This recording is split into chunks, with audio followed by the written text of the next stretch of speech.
মানুষ ফেলে, সেই পরিশ্রম করে যখন মানুষ রোজগার করে বাড়ি ফেলে, মানুষ ভাবে যে একমাত্র মানুষ মাথার দাম পায়ে ফেলে শুধুমাত্র অর্থ লাভের জন্য। কিন্তু মা, এটা সঠিক কথা নয়। মুনি ঋষিগণ বেদ বেদান্ত যেটা তুলে ধরেছেন সেটা হলো অন্য বিষয়।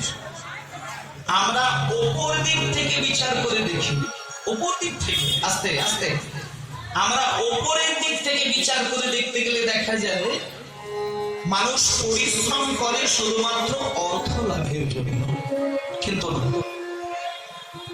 কেউ যদি একটু তলিয়ে দেখে, গভীরতা দিয়ে বিচার করে, সেখানে দেখলে দেখা যায় যে অর্থ লাভের জন্যই কিন্তু মানুষ কষ্ট করে না।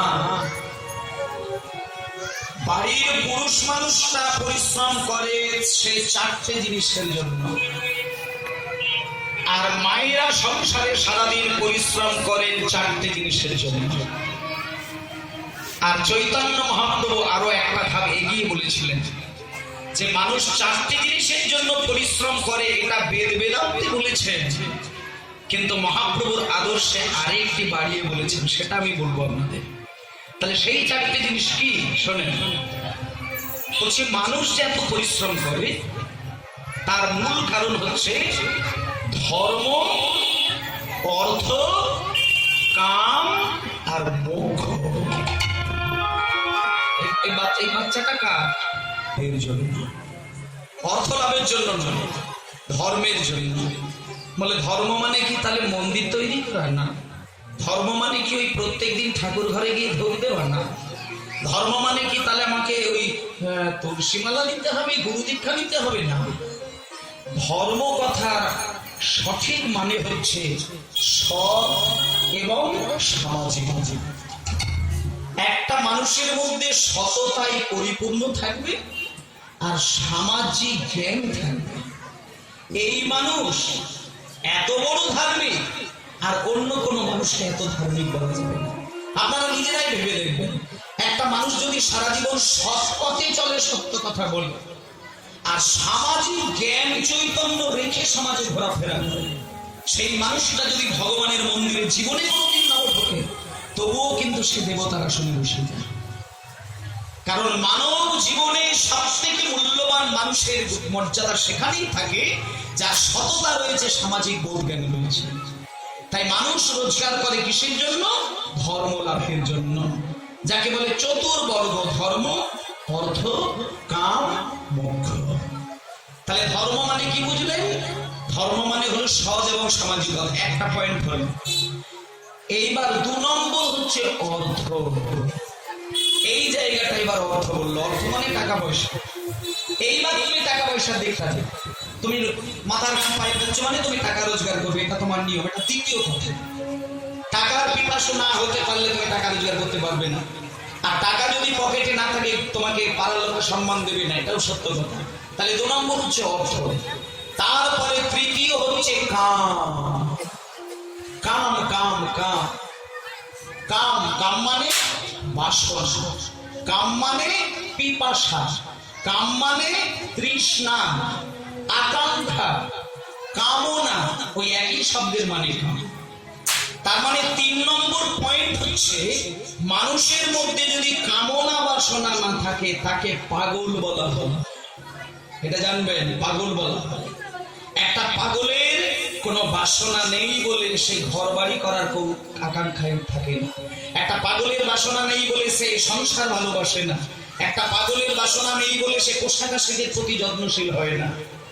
কিন্তু যার কামনা বাসনা আছে সে একটা ভালো কাপড় পরবে, যার কামনা বাসনা আছে সে স্ত্রী পুত্র পরিজনকে নিয়ে সংসার করবে, যার কামনা বাসনা আছে সে সুখের লাভের জন্য সে বৃন্দাবন যাবে, দ্বারকায় যাবে, গ্রন্থ পাঠ করবে। এইগুলোকে বলে কামনা। আর সাধারণ মানুষকে যদি কামের কথা বলা হয়, কামনা মানে সে নোংরা দিকটা চলে যায়। কিন্তু না, কামনা মানে একটা সুস্থ মানুষের সুস্থ চিন্তার আকাঙ্ক্ষাকে বলা হয় কামনা।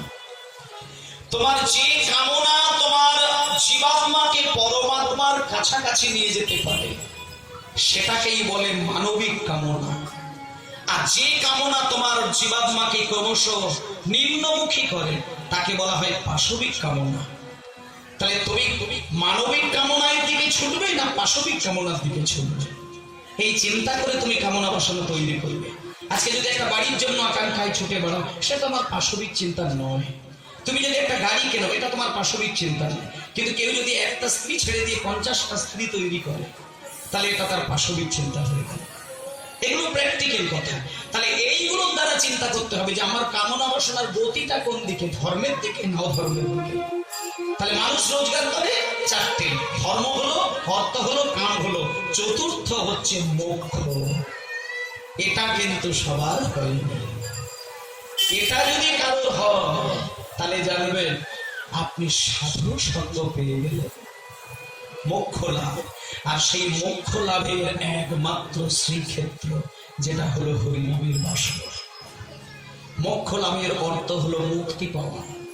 মানে কারোর মধ্যে যদি কোনোদিন এইরকম একটা চিন্তা এসে যায়, একদিন যদি ভাবে ঠাকুর আমার আর সংসার ভালো লাগে, ঠাকুর আমার এই সংসারের এই জ্বালা যন্ত্রণা তিক্ত কথা।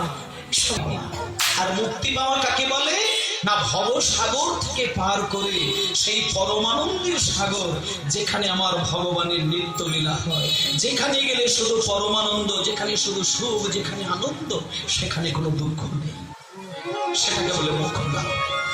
আর চৈতন্যদেব বলেছেন যে আর এক ধাপ এগিয়ে যেতে হবে, যার উপরে কিছু নেই, সেটা হলো প্রেম প্রাপ্তি। পঞ্চম পুরুষার্থ প্রেম। সেই প্রেম কোথায় পাবে? একমাত্র সেই জায়গায়